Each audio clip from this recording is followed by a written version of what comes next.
अगर मेरे पास 100 स्टूडेंट्स और उनके पेरेंट्स उनके एग्ज़ाम के परसेंटेज बढ़ाने के लिए आते हैं तो मैं कम से कम 95% स्टूडेंट्स के परसेंटेज बढ़ा के दे सकता हूँ। तो बहुत सारे कोचिंग क्लास के ओनर्स या प्राइवेट ट्यूटर्स या पेरेंट्स इस रहस्य के बारे में मुझसे पूछते हैं, तो मैं उन्हें कई स्टडी टेक्निक्स देता हूँ जिससे बच्चों के परसेंटेज बढ़ते ही बढ़ते हैं। मैं आज यहाँ पर एक ऐसी मेथड आपसे शेयर करने वाला हूँ जिसका नाम है ग्रेड बुक। अब हम जानते हैं कि ग्रेड बुक एक्चुअली क्या होती है। ग्रेड बुक एक नोटबुक है जिसमें आपको इस दिए हुए टेबल के अनुसार पढ़ाई करनी होती है। ये टेबल तो मैं आपको एक्सप्लेन करने ही वाला हूँ, लेकिन इसके पहले मैं आपको एक एग्जाम्पल देता हूँ। बहुत से बच्चे पढ़ाई में कुछ इस तरह से गलती करते हैं। वो समझो उन्हें साइंस 1 है तो मंडे को वो साइंस 1 की पढ़ाई करते हैं, फिर ट्यूसडे को साइंस 2 की, फिर वेडनेसडे को अलजेब्रा, फिर ज्योमेट्री, फिर हिस्ट्री, फिर सिविक्स। तो वो एक एक दिन में एक एक सब्जेक्ट की पढ़ाई करते हैं। फिर उसके बाद 9वें या 10वें दिन में फिर वही सब्जेक्ट अगर आता है तो वो पहले की पढ़ाई भूल सकते हैं। इसीलिए पिछले 21 सालों से हमने इस टेक्निक से बच्चों के परसेंटेज बढ़ाए हैं।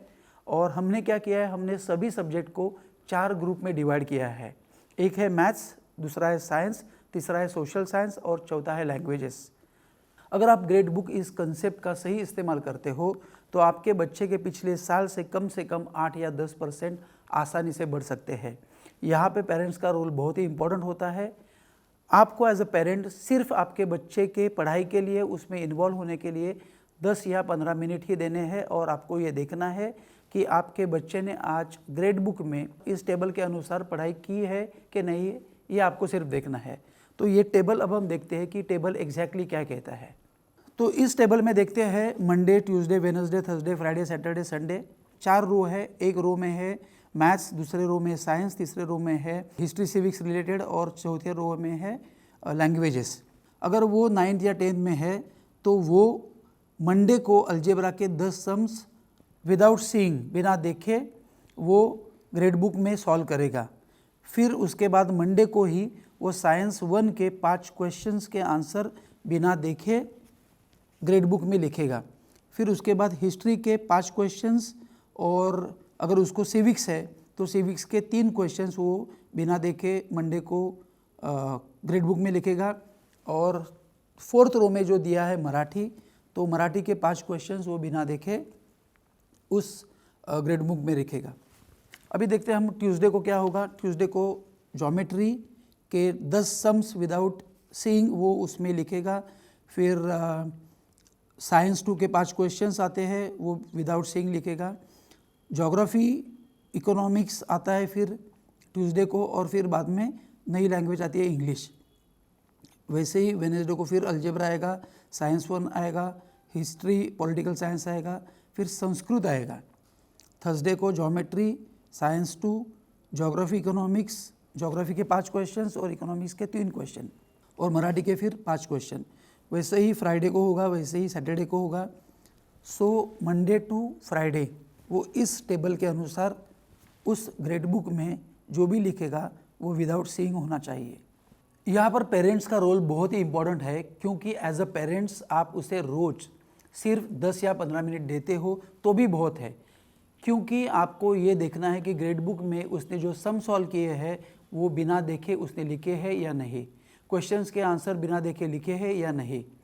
उसके ऊपर अगर आप क्वेश्चन पूछते हो और अगर वो सही बोल रहा है तो आप आगे के क्वेश्चन के लिए जाओ। अगर आंसर्स बराबर नहीं है तो फिर उसे अंडरस्टैंड करके फिर बिना देखे लिखने के लिए बोलो और फिर आगे के क्वेश्चन के लिए जाओ। अगर ऐसा आप हर रोज़ करते हो, उससे रिवीजन करवा लेते हो, तो फिर संडे में एज अ पेरेंट आप उसकी जो रिवीजन लेने वाले हो तो वो इस प्रकार की हो सकती है। सो मंडे टू सैटरडे में उसने जितना भी ग्रेड बुक में लिखा है वो सब आप उसे संडे को रैंडमली पूछ सकते हो। अगर आपने मंडे में या ट्यूसडे में या कौन से भी दिन में रैंडमली क्वेश्चन पूछे हैं, आपको पूछने हैं, सो आप अगर एवरीडे 10 या 15 मिनट देते हैं तो समझो मंडे को आप 9 बजे घर पे आए और 9 से 9:15 ये 15 मिनट में आपने उसकी ग्रेड बुक देखी। उसकी ग्रेड बुक में मंडे को उसने जितने भी 10 सम सॉल्व किए हैं अलजेब्रा के, तो आप उसे बोलो कि रैंडमली कोई भी बोलो कि ये सॉल्व करो, ये सॉल्व करो, और फिर वो बिना देखे सॉल्व करेगा। फिर साइंस के जो भी क्वेश्चन है वो 5 क्वेश्चन उसने लिखे हैं तो वो उसे पूछो, वो बिना देखे बोलेगा। अगर वो सब बराबर कर रहा है तो आप आगे के क्वेश्चन तक जाओ, आगे के क्वेश्चन पूछो। लेकिन मंडे टू सैटरडे वो जो पढ़ाई करेगा, फिर उसके बाद संडे को आप पूछने वाले हो, तो मंडे टू सैटरडे को आपको पूछना ही है, लेकिन संडे को उसने जो पिछले वीक में जितनी भी पढ़ाई की है उससे कुछ क्वेश्चंस है जो आपको पूछने हैं, जिससे उसकी अच्छी तरह से रिवीजन होती है। और उसे ये बोलना है कि संडे को मैं अगर 7 बजे तुमसे ये पूछने वाला हूँ, तो वो संडे को 2 या 3 घंटे मंडे टू सैटरडे में जितने भी उसने पढ़ाई की है, ग्रेड बुक में लिखी है, उसकी रिवीजन करेगा और फिर आप उसके बाद उसे पूछना।